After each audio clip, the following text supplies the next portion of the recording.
Hi dear student, मैं रामकृष्ण पनका पढ़े चलो बढ़े चलो यूट्यूब चैनल पर आप सभी का स्वागत करते हैं। आज हम इस वीडियो में प्रश्नावली 1.2 के प्रश्न क्रमांक 5 को पढ़ेंगे, जो लिखा है जांच कीजिए कि क्या किसी प्राकृत संख्या n के लिए संख्या 6 की पावर n अंक शून्य पर समाप्त हो सकती है। अर्थात ये प्रश्न हमसे ये कह रहा है कि जैसे यहाँ पे 6 की पावर n है और यहाँ पे बोला है किसी प्राकृत संख्या n के लिए, अर्थात कि जो n है ये यहाँ पे प्राकृत संख्या है। क्या है? प्राकृत संख्या। मतलब कहने का ये है कि इस n का मान आप कोई भी प्राकृत संख्या रख सकते हो। आप जानते हैं कि प्राकृत संख्या क्या होता है?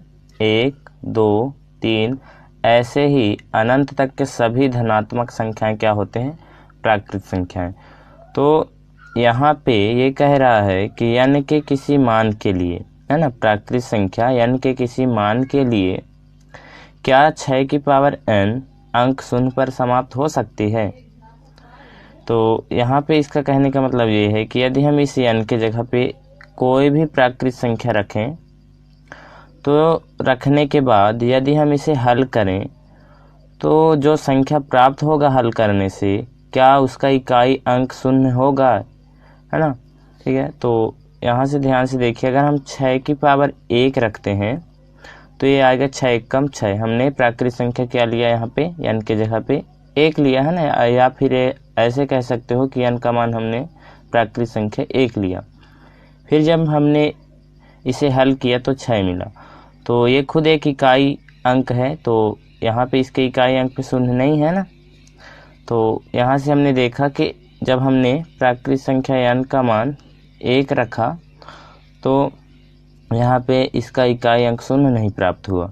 यदि हम यहाँ पे 2 रख के देखते हैं तो 6 का वर्ग क्या होगा? 36।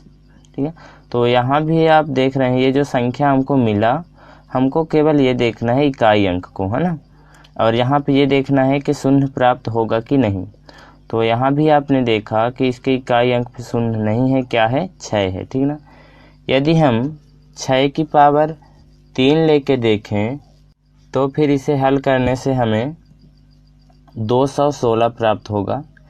यहाँ भी आप देख रहे हो कि n का मान हम प्राकृत संख्या 3 रखे हैं, तो जो संख्या हमें मिला इसे हल करने से, तो उसका भी इकाई अंक 6 है, अर्थात ये संख्या शून्य पर समाप्त नहीं हुआ है। ठीक ना। ऐसे अगर हम 6 की पावर 4 लेके देखें, अर्थात कि हम n का मान यदि यहाँ पे 4 रखें, तो जब हम इसे सॉल्व करेंगे तो ये हमें मिलेगा 1296। तो यहाँ भी आप देख रहे हो कि इकाई अंक पे क्या मिला है? 6 मिला, अर्थात ये संख्या शून्य पे समाप्त नहीं हुआ है ना। तो यहाँ से आप एक पैटर्न प्राप्त करते हो कि जब हम n का मान कुछ भी रखते हैं तो हमें उसका इकाई अंक, मतलब हल करने से क्या मिलता है? इकाई अंक 6 ही मिलता है। जो भी संख्या हमें मिलता है उसका इकाई अंक हमेशा क्या मिलता है? 6। और ये ऐसे आगे तक मिलता ही जाएगा। ठीक है, आप चाहे n के मान कोई भी रखो, है ना। अब आप अगर कहेंगे कि हम 6 की पावर 5 रखेंगे तो ये आएगा इकाई अंक पे 0, या फिर आप सोच रहे होंगे कि 6 की पावर हम 10 रखेंगे तो जो भी आएगा संख्या हल करने से उसका इकाई अंक शून्य आएगा। तो आपकी सोच गलत है। आप इसे हल करके देखिए। जब आप इसे 6 की पावर 10 करते हो तो इसे आप लिखोगे 6 गुणे 6 गुणे 6, ऐसे 10 बार, है ना। तो जब आप उसे हल करोगे तो जो संख्या आपको मिलेगी उसका भी इकाई अंक 6 ही होगा। ठीक ना। तो यहाँ से हमने एक क्या है कि निष्कर्ष निकाल पाते हैं कि n का ऐसा कोई मान नहीं जिसके लिए 6 की पावर n शून्य पर समाप्त हो। ठीक ना। तो यहाँ से तो हमने प्रैक्टिकली समझा। इसे हम कुछ इस तरीके से भी समझ सकते हैं। तो दूसरे तरीके को समझने के लिए यहाँ पे ध्यान दीजिए। जैसे अगर हम एक संख्या ऐसे लिखें जिसका इकाई अंक शून्य पर समाप्त हो, हाँ, तो ये एक संख्या है जिसका इकाई अंक शून्य है या फिर ये शून्य पर समाप्त है। ठीक ना। तो जब हम इसका अभाज्य गुणनखंड करेंगे तो ये पहले तो 2 से कट होगा, तो 2 दूना 4, इसमें 1 जाएगा 10 हो जाएगा, 2 पंचे 10, और ये हो जाएगा फिर 5 से 5 25, ठीक ना। तो यहाँ से आपने देखा कि 50 के जब हमने अभाज्य गुणनखंड बनाया तो इसके अभाज्य गुणनखंड में संख्या 2, 5 और 5 आया, ठीक ना। तो यहाँ पे आप देख रहे हो कि इसके अभाज्य गुणनखंड में 5 आया और 2 आया। तो यहाँ से एक निष्कर्ष आप निकाल सकते हो कि किसी भी संख्या का अंक अगर शून्य पर समाप्त हुआ है तो उसके अभाज्य गुणनखंड में संख्या 2 और 5 आएगा ही, ठीक ना। और यही 2 और 5 उस संख्या को पूरी तरह से विभाजित भी करेगा, ठीक ना। तो पूरी तरह से विभाजित का मतलब ये है कि जब हम इस संख्या को इससे भाग देंगे तो शेषफल शून्य आएगा, है ना। जब शेषफल शून्य आ जाता है तभी हम कहते हैं कि वो संख्या उस संख्या को पूरी तरह से विभाजित कर रहा है। यहाँ पे दूसरे विधि में हमने क्या सीखा, एक बार पुनः बात करते हैं। हमने ये देखा कि यदि किसी संख्या की इकाई स्थान पे 0 होगा तो उसके अभाज्य गुणनखंड में संख्या 2 और 5 आएगा ही। पहली बात हमने ये सीखा। तो यहाँ से हम कह सकते हैं कि जिस संख्या के इकाई अंक पर शून्य होगा उसके अभाज्य गुणनखंड में संख्या 5 आएगा ही, ठीक ना। पहली बात हमने ये सीखा। और दूसरी बात हमने ये सीखा कि ये जो इसके अभाज्य गुणनखंड में 2 और 5 आते हैं, यही 2 और 5 इसको पूरी तरह से विभाजित भी करते हैं, ठीक ना। तो यहाँ से आप कह सकते हो कि इस संख्या को 5 जो है पूरी तरह से विभाज्य भी करेगा या विभाजित भी करेगा। तो यहाँ पे दूसरी विधि से आपने जो कुछ भी सीखा उसमें से हम क्या ध्यान में रखेंगे ये आपको बता रहे हैं, ठीक ना। तो यहाँ से आपको ध्यान में ये रखना है कि यदि कोई संख्या शून्य पर समाप्त होता है या फिर कहें कि यदि किसी संख्या का इकाई अंक शून्य होता है, ठीक ना, तो वह संख्या 5 से पूरी तरह से विभाज्य होगा, ये ध्यान में रखना है, ठीक ना। और उस संख्या का एक अभाज्य गुणनखंड संख्या 5 होगी, है ना। ये आपको ध्यान में रखना है, ठीक है। और हमें इनको ध्यान में भी क्यों रखना है, तो मैं आपको बता दूं कि जब हम इसे हल करेंगे तो यहाँ पे तो हमने प्रैक्टिकली समझ लिया कि n का ऐसा कोई मान ही नहीं कि हम इसमें रखें और हल करें तो इकाई अंक शून्य पे समाप्त हो, है ना।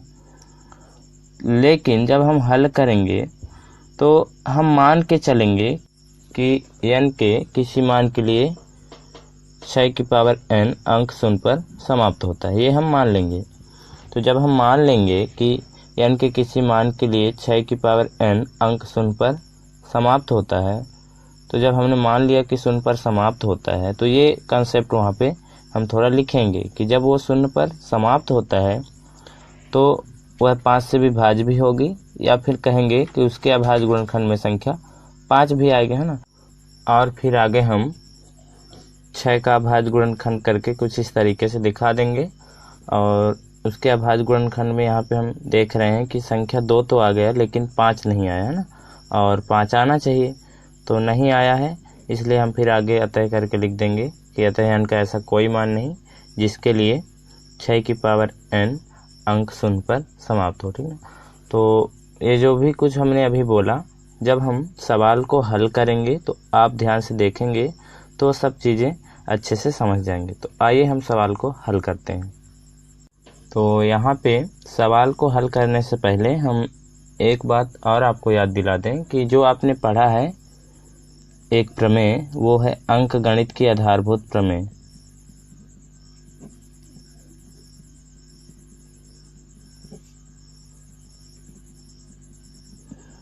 तो अंकगणित के आधारभूत प्रमेय ये कहता है कि हम किसी भी भाज्य संख्या को उसके अभाज्य गुणनखंड के रूप में लिख देंगे। जैसे अगर हम 50 का अभाज्य गुणनखंड करें तो ये कुछ इस तरीके से हो जाएगा। हम 50 को लिख सकते हैं 2 गुणे 5 गुणे 5। तो हमारा अंकगणित के आधारभूत प्रमेय यही कहता है कि हम किसी भी भाज्य संख्या को उसके अभाज्य गुणनफल के रूप में लिख सकते हैं। और ये जो हमने लिख दिया, अगर हम इसके क्रम पर विचार ना करें, ठीक ना, जैसे अगर हम इसको कुछ ऐसे लिख दें 5 गुणे 2 गुणे 5, है ना, इस तरीके से लिख दें। इसको हमने ऐसा लिख दिया 5 गुणे 2 गुणे 5, ठीक। तो यदि हम इसके क्रम पर विचार न करें तो यह गुणनखंड अद्वितीय है, ठीक ना। ये अंकगणित के आधारभूत प्रमेय का दूसरा पार्ट कहता है ना कि यदि हम उसके क्रम पर विचार न करें तो ये जो गुणनखंडन होता है वो अद्वितीय होता है ना। तो आपको ध्यान में रखना है इस अंकगणित के आधारभूत प्रमेय को, क्योंकि इसका भी प्रयोग थोड़ा सा वहाँ पे होगा। ठीक है, अब हम इसे हल करते हैं। तो प्रश्न को हम पुनः पढ़ते हैं। क्या लिखा था? लिखा है, जांच कीजिए कि क्या किसी प्राकृत संख्या n के लिए संख्या 6 की पावर n अंक शून्य पर समाप्त हो सकती है। तो आप जानते ही हैं कि n का ऐसा कोई मान नहीं है जिसके लिए 6 की पावर n शून्य पर समाप्त हो, है ना। अभी आपने प्रैक्टिकली थोड़ी देर पीछे समझा है, लेकिन फिर भी हम यहाँ पे मान के चलेंगे कि n के किसी मान के लिए 6 की पावर n शून्य पर समाप्त होगी, है ना। तो आइए हम बना के बढ़िया से लिखते हैं इसको। तो हम ये लिखेंगे कि यदि, है ना, हम मान लेते हैं कि यदि प्राकृत संख्या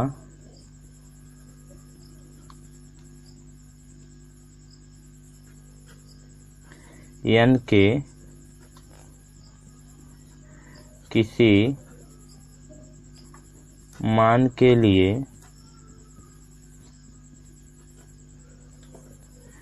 6 की पावर n शून्य पर समाप्त होगी। हम मान लेते हैं ना कि यदि प्राकृत संख्या n के किसी मान के लिए 6 की पावर n शून्य पर समाप्त होगी, तो आपने अभी थोड़ी देर पहले दो कंसेप्ट समझा था, उसी को आगे लिखेंगे कि यदि वो शून्य पर समाप्त होगी तो वह 5 से विभाज्य होगी, है ना। तो वह 5 से विभाज्य होगी।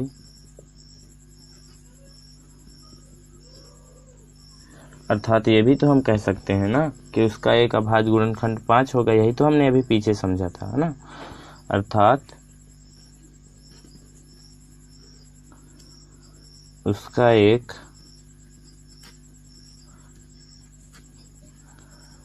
अभाज्य गुणनखंड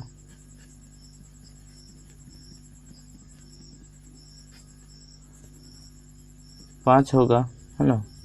तो हिंदी से हम कुछ इस तरीके से यहाँ पे लिख सकते हैं कि मान लेते हैं कि यदि प्राकृत संख्या n के किसी मान के लिए 6 की पावर n शून्य पर समाप्त होगी, है ना, तो वह 5 से विभाज्य होगी।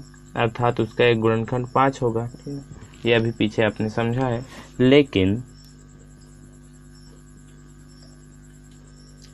हम 6 की पावर n को क्या लिख सकते हैं? 2 गुणे 3 की पावर n, है ना। और यहाँ से ये हो जाएगा 2 की पावर n इंटू 3 की पावर n। ठीक है, तो यहाँ पे आप देख रहे होंगे ये हमने क्या कर दिया, 6 का अभाज्य गुणनखंड कर दिया, है ना। तो यहाँ से आप देख रहे होंगे कि इसके अभाज्य गुणनखंड में 5 नहीं है ना। तो यहाँ हम लिखेंगे कि यहाँ 6 की पावर n के अभाज्य गुणनखंडों में केवल अभाज्य संख्या क्या क्या है? 2 और 3 है ना। तो यही हम लिखेंगे कि यहाँ 6 की पावर n के अभाज्य गुणनखंडों में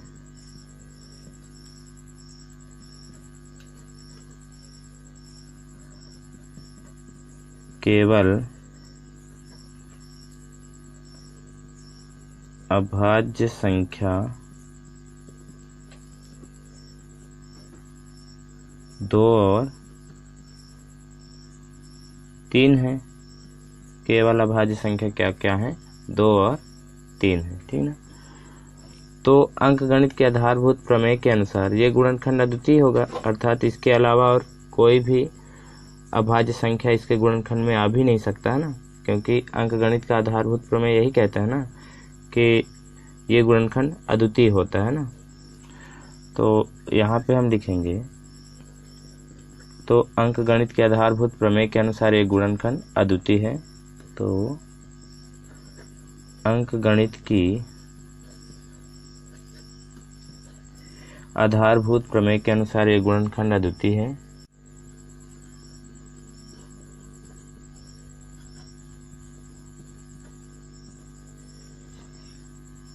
है ना, इसलिए हम लिख सकते हैं, इसलिए 6 की पावर n के अभाज्य गुणनखंडों में संख्या 5 नहीं आ सकती। ठीक है, तो यही लिखेंगे। तो आगे लिखिए, इसलिए 6 की पावर n के, जब ये अद्वितीय हो गया तो इसके अभाज्य गुणनखंड में 5 नहीं आ सकती, तो यही हम लिख रहे हैं ना। इसलिए 6 की पावर n के अभाज्य गुणनखंडों में संख्या 5 नहीं आ सकती।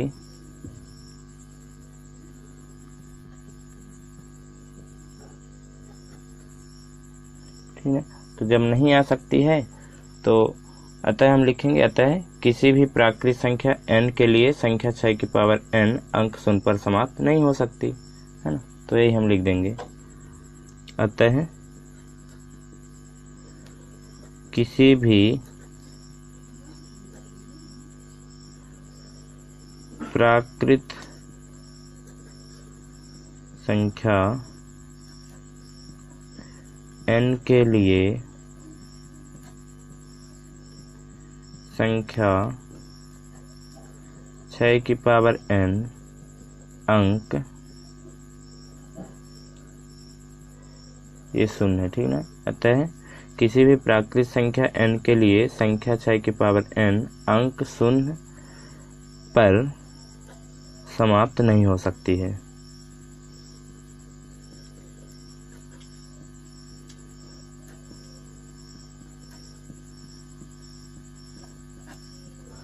तो इस तरीके से हम इसका आंसर दे सकते हैं। ठीक है, तो एक बार हम इसे पुनः समझते हैं। तो हमारे प्रश्न में ये बोला था कि n के किसी मान के लिए 6 की पावर n अंक शून्य पर समाप्त हो सकती है ना। तो हमने यहाँ पे मान लिया कि यदि वो n के किसी मान के लिए 6 की पावर n, है ना, शून्य पर समाप्त होगी, है ना, यदि मान लो होती है तो वह 5 से विभाज्य होगी, है ना, क्योंकि आपने पीछे समझा है कि यदि किसी भी संख्या के इकाई स्थान पर शून्य होता है तो वह 5 से विभाज्य होती है ना।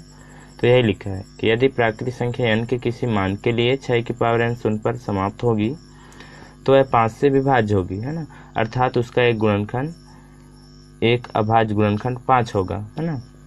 लेकिन जब हमने 6 की पावर n के अभाज्य गुणनखंड करके देखा तो उसके अभाज्य गुणनखंड में केवल संख्या 2 और 3 आया, है ना। तो यही लिखा कि यहाँ 6 की पावर n के अभाज्य गुणनखंडों में केवल अभाज्य संख्या 2 और 3 है। तो अंकगणित के आधारभूत प्रमेय के अनुसार इसके अलावा और कोई भी संख्या आ भी नहीं सकता, ये अद्वितीय है। तो यही हमने लिखा। तो अंकगणित की आधारभूत प्रमेय के अनुसार ये गुणनखंड अद्वितीय है। तो जब ये अद्वितीय है तो यहाँ पे हमने बता दिया कि इसके अभाज्य गुणनखंड में संख्या 5 नहीं आ सकती। तो यही लिखा है, इसलिए 6 की पावर n के अभाज्य गुणनखंडों में संख्या 5 नहीं आ सकती। तो जब नहीं आ सकती है तो यहाँ पे हम लिख देंगे, कहते हैं किसी भी प्राकृतिक संख्या n के लिए संख्या 6 की पावर n अंक शून्य पर समाप्त नहीं हो सकती है। ठीक ना।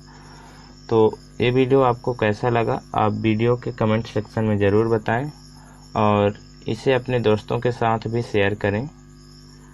तो वीडियो देखने के लिए थैंक्स।